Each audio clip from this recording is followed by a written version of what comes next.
let's actually take our checkout to where our customers are. The customers that might not want to click back into our site and want to stay where they are, let's allow them to shop where they are. The growth is really happening in retail media networks. It's growing as a category faster than search did and faster than social. You just think about that for a second. There's going to be a convergence. It all comes down to collapsing the funnel and getting consumers wanting more from their engagement with a brand.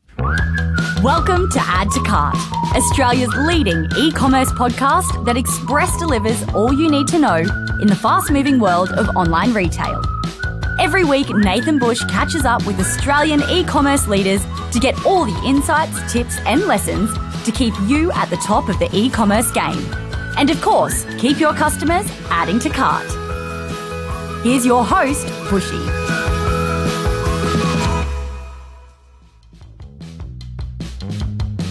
My guest today has recently spent some time at Cannes. Cannes? Now, don't get too excited. I'm sorry to say it is not Chris Hemsworth or Kate Blanchett, but their offering does have a certain star quality. And one of their most notable clients is Moet and Chandon. It's all sounding very glamorous, isn't it? It's kind of outside my area of expertise. Today, I am talking to Nick Morgan, founder and CEO of Vudoo, Vudoo. It's a platform that connects content to commerce and brings the checkout to the customer. We're talking turbocharged, shoppable video and engagement to match. Vudoo started in 2016 and clients now include Nike, Westpac and Vogue. In this conversation, Nick shares how his tech enables choose-your-own-adventure style customer journeys. How good were those books? He unpacks the growing relationship between advertising and e-commerce and tells us why he sees the death of cookies as cause for celebration. So let's pop the champers and get into it. Thanks to our partners Shopify Plus and PacklEo, here's our conversation with Nick Morgan, founder and CEO of Vudoo. Nick, welcome to Add to Cart. Thanks, mate. Thanks for having me. Oh, it's great to meet you. I understand that you've just touched down a couple of weeks ago after having a horrible work trip over to the south of France. The question always starts that way too, from most people say, a horrible experience in France. Yeah, we just got back from Cannes Lions, which was all that is meant to be, and I was told that it was. First time there, have always been in awe of it, have always thought it was a little bit outside my world, but it came around really quickly. And I guess as a testament to the product and the team, it was funny. We were asked, "Oh, you're going to be in Cannes, right? You're going to be in Cannes, right?" And we're like, "You're going to be in Cannes, right?" I'm like, "Yeah, well, sure. Yeah, of course we're going to be there." And so we were there, and it happened pretty quickly. I was quite amazed at, yes, the level of rosé that's poured over the course of that week, no doubt. Just rosé? Yeah, just rosé. But equal measure, there's a lot of business going on. A lot. It is all systems go. The calendars are surgical. Everyone's moving at pace. Like there's a lot of business happening as well as the awards and everything. But it was eye-opening. I've actually found it really valuable. Awesome. And so for people who might not be familiar with it, because it's very much, it feels like it cast my mind back to when I was in the advertising world because it was like the pinnacle of work trips to go on. But it's not so much a thing in the e-commerce world. It feels like it's very much over that space. So for people who might not be familiar with it, can you share what it is and generally what's involved? Look, it's essentially the kind of like the Oscars for advertising. That's what it is. And it's a big conference there. The conference is huge and there's a lot of value, but there's a lot going on around that conference. I didn't attend the conference at all, and I had 22 meetings in 4 days and lots of rosé, but it's incredible. It encapsulates the whole town. So there's a lot of a lot of client meetings and customer meetings. And there's a lot of schmoozing, but there's a lot of partnership conversations. And what's really interesting is why would there be an e-com team there? Why would we be there? And I think that's an insight into where the industry's going. There's a convergence of advertising and e-commerce, and it's starting to become, the world's becoming much, much smaller and tighter. And there was a valid reason for us to be there at this kind of event. So tell us about the problem that Vudoo's solving. So it's two problems. First, it's the consumer. It's all about the customer, right? We believe we now have the technology and the ability to allow customers to convert, shop, wherever they are, wherever they might be, and whenever they'd like to. And that's what we focus on. That's our primary problem. The second one is we're looking to help premium publishers monetize their content. As we know, publishers have had a pretty rough trot over the last 20, 25 years. Their businesses have had to really change, and parts of their business have been pulled away from them, and they've had to really reinvent them. A lot of publishers don't exist. And so what we identified was the opportunity. You had a consumer which is really being engaged by premium content, brand awareness, brand affinity, pulls them back to that content. They get inspired by, native advertising, branded advertising, really highly contextually relevant advertising. And the publisher would prefer if that consumer would stay on their title rather than navigate away. Because then when they navigate away, there's a cost of acquisition to bring that audience member back to their title. And essentially, the audience member didn't go there technically to shop. They went there to be inspired. But now we're finding more and more are coming there to shop, big affiliate programs and so forth. So we saw there was a dual problem that we could actually solve, and there's really great fit for that, and it's really starting to resonate. Yeah.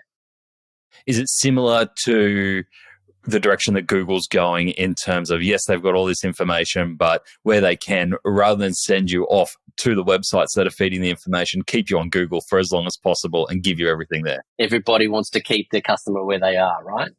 And I think that premium publishers have built incredible businesses now, really innovative businesses and valuable businesses to really inspire their audiences. Their preference would be to keep them there as long as they possibly can. But if they can actually present a really contextually relevant and authentic moment to shop on their titles, which is relevant to the content they're in, then that actually produces a really great upside. There's a high propensity for that audience member to shop. So we're seeing a higher transaction rates, more engagement. And because there's a high engagement, you're getting more purchasing, getting more data. And through the Vudoo technology, that actually is being shared as first-party data with the advertiser. So it's really interesting. Well, no, we can get into that. But yeah, it's a really interesting way of honing in on the consumer and saying, hey, what do you want? Well, I want to shop where I am. And I don't necessarily want to be pulled around everywhere. So what's the Vudoo offering there? What's the solution? The solution, yeah. So Vudoo is essentially a B2B to C SaaS product. Primarily, it's an edit suite with a streaming engine behind it, because we do a lot of video.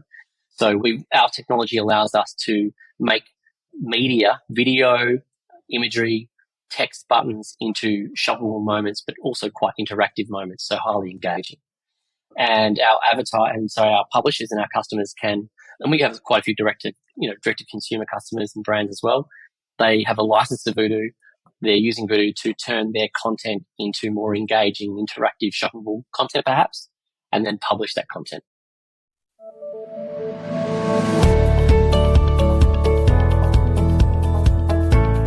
Phew, I bet you're breathing a sigh of relief now that Black Friday is over for another year, right? Well, according to our friends at Shopify, customers, they haven't stopped looking for bargains, and they are going to keep chasing them all the way through 2023 as the cost of living takes its toll. Yes, that old chestnut. But Shopify have surveyed 2,000 Australian customers, and they found that 3 in 4 Australians are already reducing their discretionary spending, and 84% of customers are comparing prices.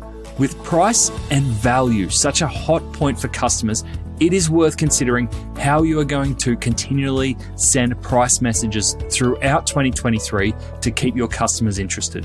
The battle for the wallet is going to be fierce. To view more resources to help with your 2023 planning and see how Shopify can take your e-commerce business to the next level, visit shopify.com/au today. And so who would typically buy or have the arrangement with Vudoo? Would it be the publisher or the brand? It depends on what they're aiming to do. So with our product also has a programmatic aspect to it as well. So you could be a brand that's running your own programmatic desk, and a lot of brands in Australia do that. You can have a Vudoo license, and then you can be actually extending your shopping cart out through programmatic advertising and essentially taking the checkout to where your audiences are as an additional channel, rather than if you've got your marketing mix, which is highly important, this is a new channel for you to say, hey, let's actually take our checkout to where our customers are, the customers that might not want to click back into our site and want to stay where they are. Let's allow them to shop where they are. So brands can use it directly, and then publishers allows it. We arm the publisher to be able to have really innovative technology so that they can actually drive more performance for their advertisers. And it's a win-win, right? Because they're getting a great engagement, they're getting higher performance of that premium product, and they're also allowing their audiences to stay on the titles. So their traditional metrics go, increase. It's a win-win story for the publisher as well. Yeah, great. So to bring it to life, can you give us an example of a campaign or brand that's partnering with a publisher to bring that to life? Yeah, look, I come back to the one that we've used a lot as an example because it's been stellar for us, and that's with Moet Chandon. I'm sensing a wine theme throughout this conversation already. There's definitely a wine theme. Rosé, yes. We brought our commerce suite. We commercialised our commerce offering last year with great support from News Corp. News Corp Australia on a global front is an incredibly innovative company, especially when it's coming to commerce. They've stepped deep into it, and they are really going full force. And so we launched with Moet Chandon and News last year. It was an arduous task, and when we launched that, and they ran it across a campaign across their network, it was really quite impressive. And the results were really extremely effective. And then News were able to actually spin up campaigns straight after that themselves as well. So it was a really great outcome. Since then, Moet's actually come back and run consistently more campaigns. We launched our what we call Content Cart, which is a commerce media tool in March, where we're using static MRECs and turning MRECs and static imagery into shoppable moments. And they launched that as well, and that was really effective. So that's been a really exciting. You couldn't launch with a brand that's more particular about their brand, so we had to be spot on. And it was they just launched their own D2C in Australia, so it was actually the performance was really great to see. Yeah, it was good. Perfect. Because I saw that example on your website, and it's beautiful to watch, right? Like one of those beautiful brand videos that you can tell cost a fortune to produce, but scattered throughout was the opportunity to buy the limited edition bottles or the range throughout as you're watching the video. Yeah, and look, I think for alcohol brands, they can't transact and they can't be advertising across social platforms as much, they just legally can't. Working with premium publishers to actually provide really great, rich campaigns to audiences, and a lot of the premium publishers, and News Corp would be the leader in this, have incredible data sets, incredible tools like Intent Connect. They can identify customers really well and then put really effective campaigns in front of those customers across the network. That's a great alternative or great opportunity for beverage brands who can't operate in certain markets, right? It's a really compelling kind of story. And when you talk about the environments there that Moet went into with News Corp, what were the kind of environments that worked well for them? A combination. So they were running their ads headless technology programmatically, and also then using it natively across a lot of their articles as well, which has been really effective too. News.com, and primarily started on Vogue. So it was a big partnership with Vogue, and then it was they used it across the News Corp network, which is a big network. Yeah, it's a huge reach, and obviously there'd be a massive amount of insights that come out of that through all those different formats and different types of reading. There was the Kantar independent report as well, which was really telling. It was funny. The Kantar report came out and said, "Hey, this is actually having a really good brand effect." There was a 37% brand uplift, which was incredible, right? And unaided brand awareness went up, and News was stoked by that. I was as well, but I was expecting it because I went about 6-7 years ago and I did my DD, and I kind of and I found all this gold, and I was like, hold on a second. And it was really lovely to see that come back up finally in an independent report years later to say, hey, this drives this. And it was and we were able to deliver that. So that specific campaign has given us a lot of kudos globally, and has allowed us to open the door into, we've got a couple of dozen publishers in our pipeline now. Yeah. Is there technology like Vudoo out there, or are you first of its kind? We're the world first of what we do. Our technology is patent pending. There are others who are doing a similar thing in different ways, say like live stream, kind of replicating a TikTok live stream and putting that onto a retailer's website and then being able to transact either through that video or taking through to the cart. So not like for like. There's a company in the UK that's doing a similar thing that's campaign based, whereas an annual subscription, and we charge on SaaS fees, CPM, and transactions. So it's a combination of. So not like for like, but there's definitely a growing movement. Combining shopping and entertainment is absolutely a trend. There's going to be different variants of it around. One thing that's fascinating to me is that the word shoppable video has been around for a fair few years now, and I think we've tried it in many different forms. Is the difference in where it is today is the headless commerce model in being able to transact? Well, you've been in e-com a long time, right? I think we've probably been in e-com a lot similar times. Shoppable video had been around for years. And this is kind of a story that I tell a lot of publishers and brands when I go to market is shoppable video was always around, and I built an interactive platform to build our product. The difference for me is it was in the terminology. For me, it wasn't shoppable. It was browsable with a link. So coming from e-com, shoppable meant a transaction, right? That's what e-commerce is. And so that's what we set out to solve, me and my team. And my CTO is a long-time e-com engineer, and we thought, when we looked around in market for a shoppable video that was actually allowing a transaction to happen video, we couldn't find one anywhere globally, working as a VOD unit. And we were able to build that and drill it down to a single kind of MBEN code and have all that happening in a really simple piece of code. That was what's really made us kind of stood us out when we were able to crack that. Back was about 2.5 years ago, and we were kind of playing around with it. And once we were able to crack that, we knew we were onto something. So yes, that was a moment.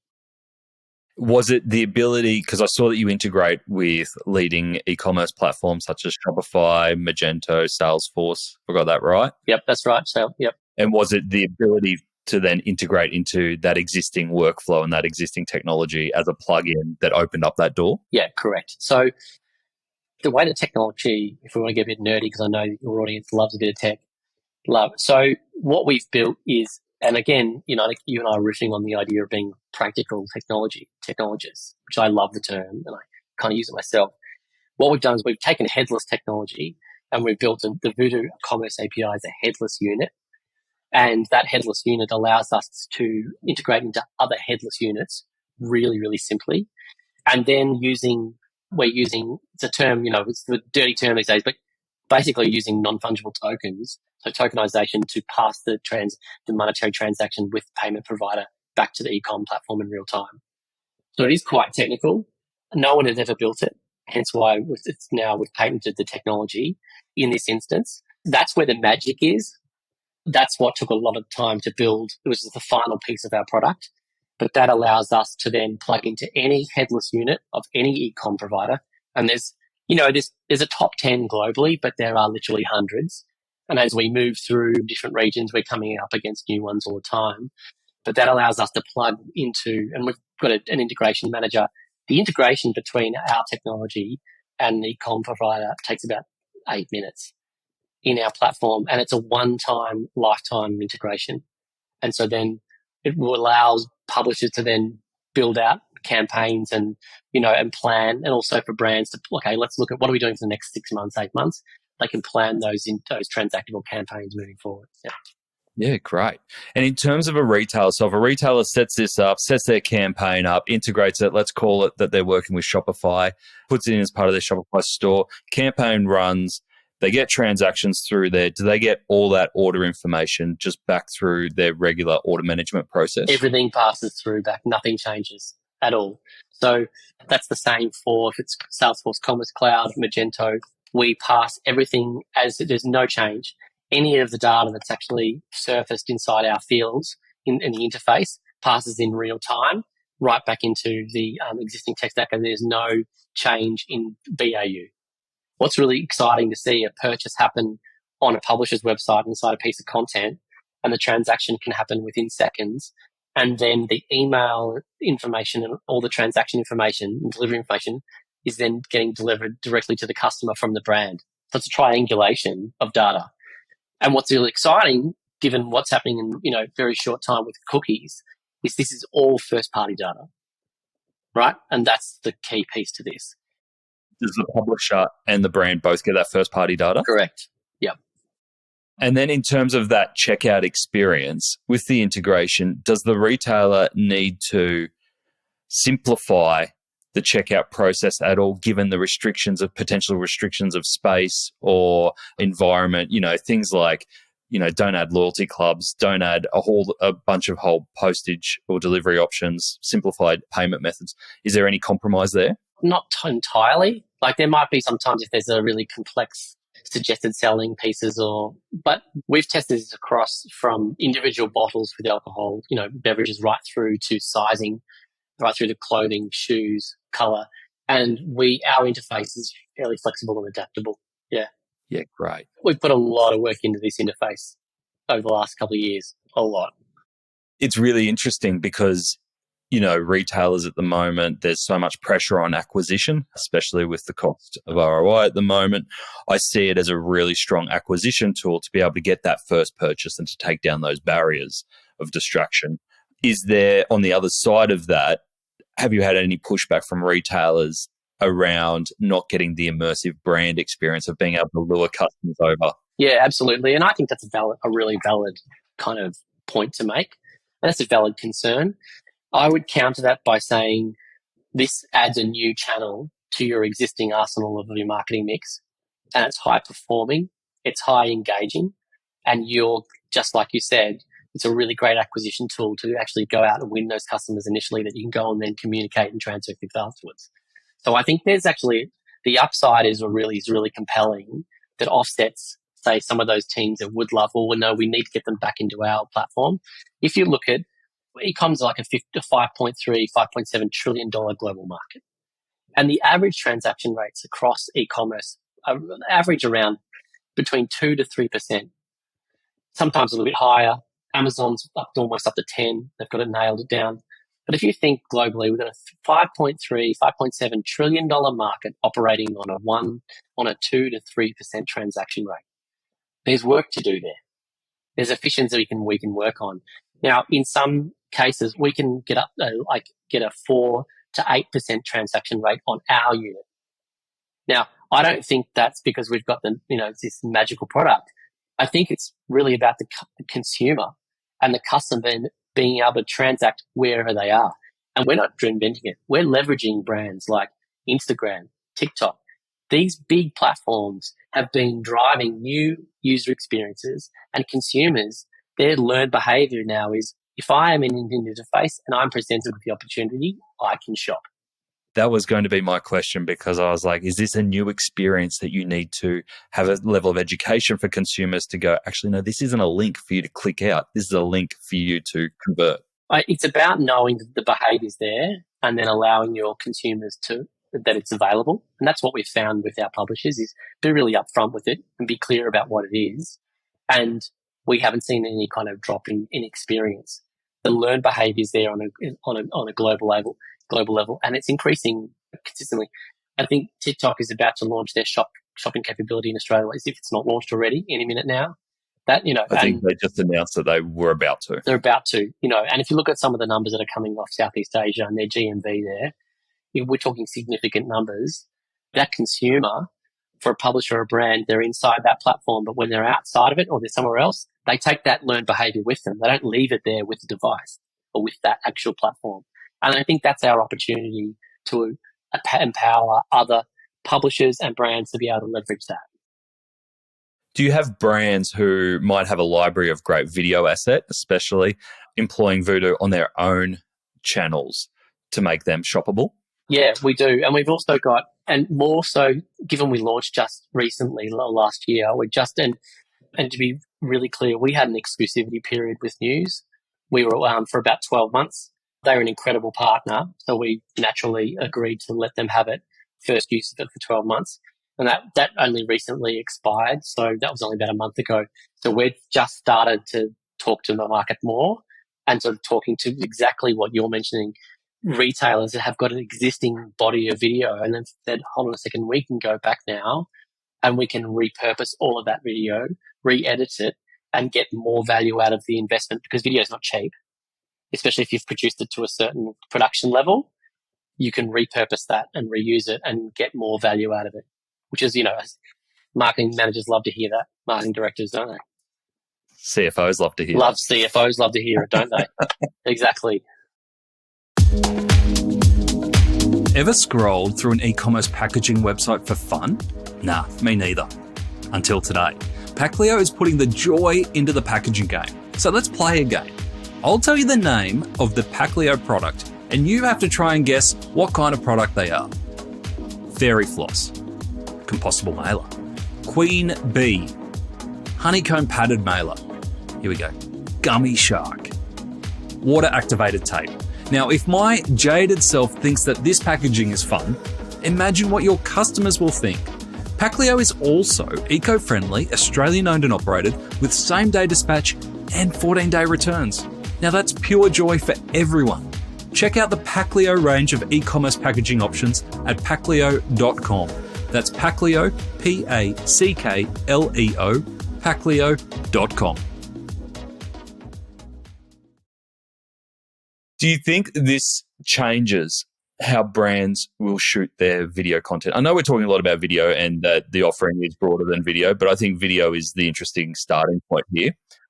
Does it change how brands should be considering shooting video, even if they're doing it now with a view that they could then make it shoppable down the track?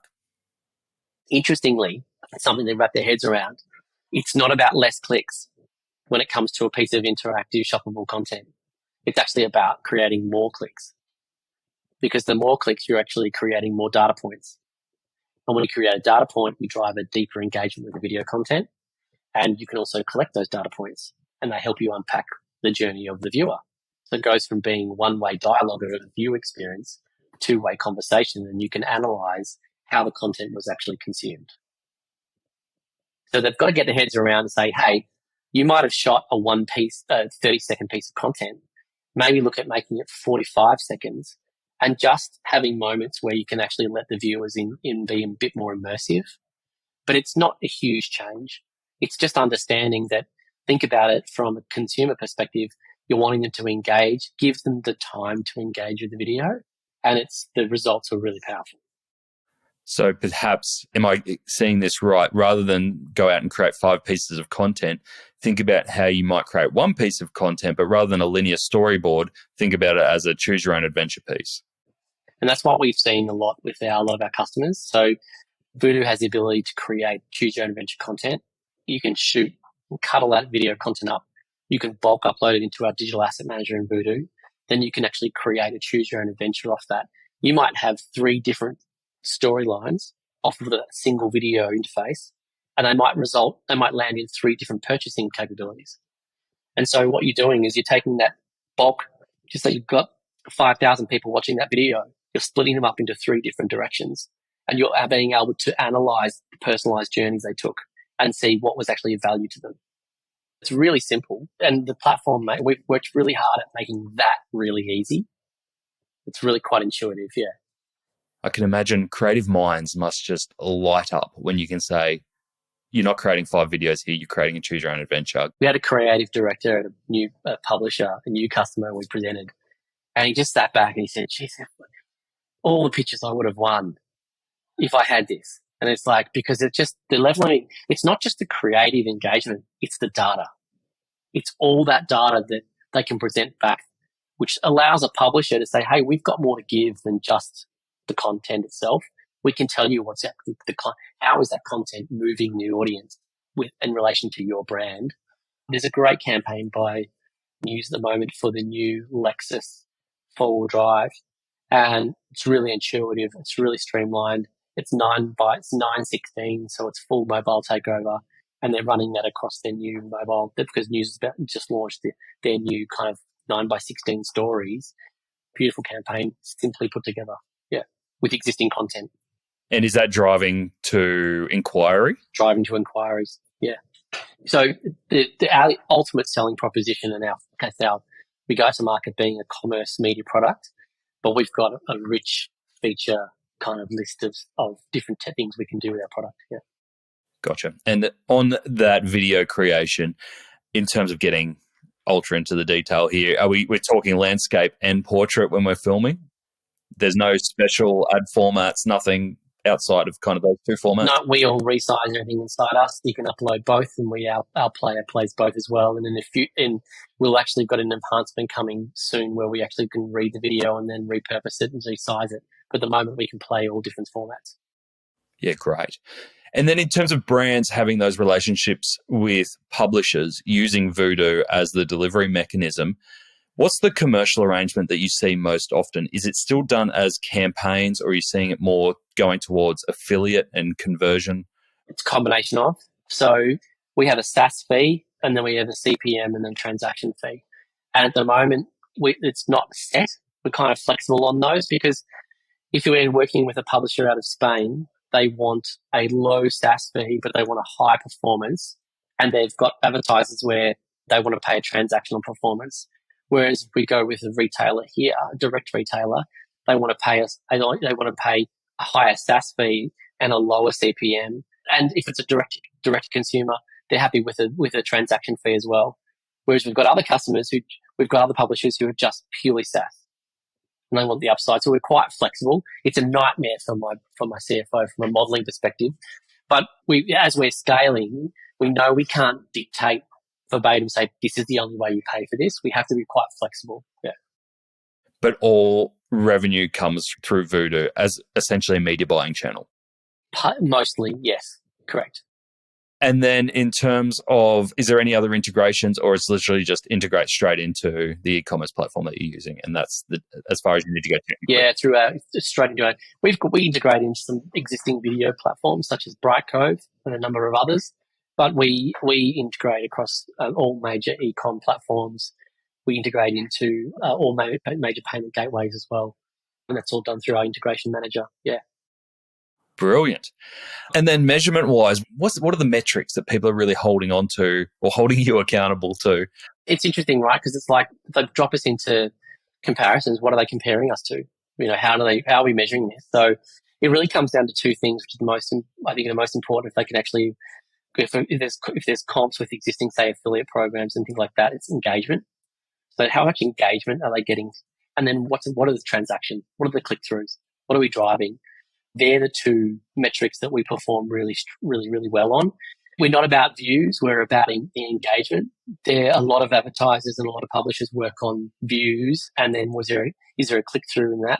We actually find we can lift it by about 44% of engagement. That's a really strong engagement. And that comes back to how immersive the experience is. Once you have someone starting to click around that video, you actually have them really engaged and they stay in the video longer. And so then they start to actually get a high performance of the view as well. So we know engagement is where you want to measure us, but also when it comes to transactions, because that's our jam, it's really that transaction rate that we can deliver from across our video tool right through to, say, static imagery and text. And that transaction fee is worth you want to compare that transaction fee, say, what you're getting from an affiliate program. If you're sending your traffic away to other sites and you're getting a percentage of that link, you want to compare that to what we can provide from a transaction rate. And it's quite different. Yeah, that makes a lot of sense. So if we skip forward 10 years, how far you've come in, how long has Vudoo been around? This is our 6th year, and we've been a commerce product for about 3 years. So we've started rolling out a commerce product, yeah. Huge amount of change in that time. Huge amount of change. And the industry changed phenomenally as well, massively.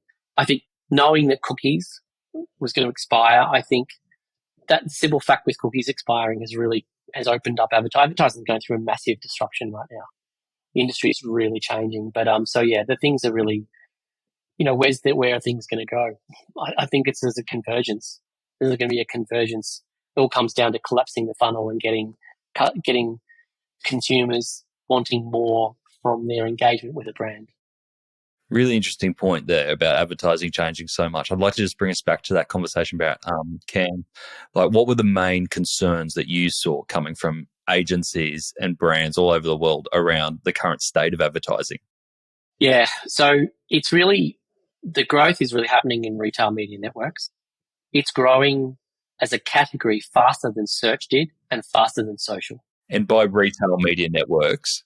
Well, it comes back to the cookies and the data, right? So we've all been operating clandestine, I guess, however you want to call it. It's always been a bit murky, but it's really that whole cookie-based industry has been operating for 15 years, 20 years, and it's really been based on second and third-party data. Those days are over. We knew it was coming, and then recently Google said in January 2024, it's all over, the party's over. And I think that has meant a lot of innovative companies have gone, okay, how are we going to maintain these big revenues that we've been getting over here? What are we going to fill it with? Okay, if we're only operating on first-party data, who has all the first-party data? Well, a lot of retailers have the first-party data. And so what we're seeing now is a big shift, and we're seeing marketing budgets on a global scale shifting to retail media networks, which is this closed loop experience and the retailer can provide a really clear attribution. And you're seeing some really big businesses grow rapidly because of this. And we've seen some successful startups in Australia deliver this, such as CitrusAd in being acquired, and University of Citra as well, allowing retailers to create their own media networks. It comes with challenges. It's going to create a lot of fragmentation. The old term, the walled garden. We're going to see a lot of individual walled gardens. So I think there was a lot of concern with Cannes around where are all the budgets going? They're all going toward retail media. What have we got? What do we need? And you'll see a lot of major agencies globally are starting to, they're working on platforms and offerings and think tanks. And every week there's a new global agency trying to put their piece out there, and we can do this now. Amazon has been they have been a leader at this. Their DSP turned over $38 billion last year, and it grew at 21% year on year. This is a massive shift. There is still, and I think that's really the concern around everyone's kind of scrambling at Cannes, but going, well, what do we offer? How can we play in this space? And I think that's why there was so much interest in Vudoo, because we are a convergence of advertising and e-commerce. And we allow premium publishers to say, hey, we've got a retail media offering too. We've got something to offer here. And they can double down and say, hey, we can provide a ton of value to our advertisers. It's first party data. And by the way, we get to keep them in our retail media network, which is our publishing network. So I think that was really quite a narrative that was really hot at Cannes this year. And I was asked a lot about it. But I also think it's a really exciting opportunity for consumers to have really fast, direct shopping experiences where they can purchase where they want to purchase. Yeah, exactly. And what I love about these conversations, and yes, we can get upset around the death of cookies and how much harder that makes it and how much it, puts up the wall. It does. We've spent a lot of this conversation talking about creativity and direct connection to customer. And if it breeds both of those areas, then I think that's a really strong thing.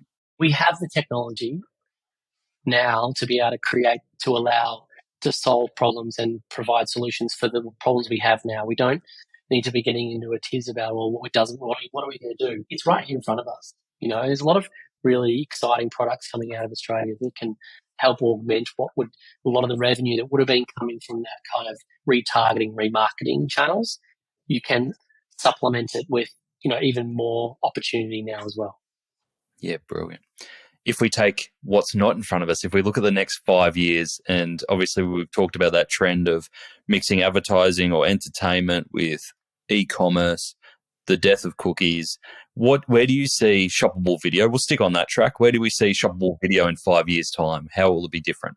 I think it'll be really seamless. It'll be really like everyone always thinks they've got a really seamless platform now, and we do. But that with all the work that goes into it, I think there'll be more work that goes into it. And I think you'll find in 5 years' time, there won't be a publisher in any country that doesn't have a transactable media strategy, and their titles will be shop fronts.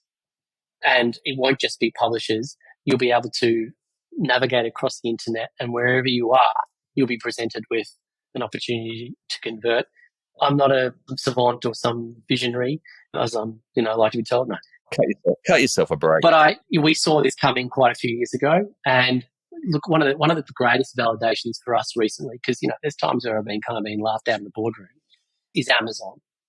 Amazon recently launched a product called Amazon Anywhere, And that is the ability to empower products that connect directly into the Amazon checkout and allow consumers to purchase wherever they'd like. And it's just starting. It's very early. They've launched it very quietly. They're really polishing this offering up. We're partnering with Amazon, and there's some really exciting things coming very soon in this space. So it's really great to get the validation on the global level that we are heading in the right direction, and there's going to be a lot more of this coming forward. Sounds hugely exciting. You've mentioned some of those partnerships and the international growth and conversations that you're having. What's your focus for the next 12 months? So we open our London office on the 1st of September, which is really exciting. We soft launched into Europe about 4 months ago. And, we had one publisher on our books. We've got now, a couple of dozen in our pipeline and half a dozen pilots starting in Europe, Middle East.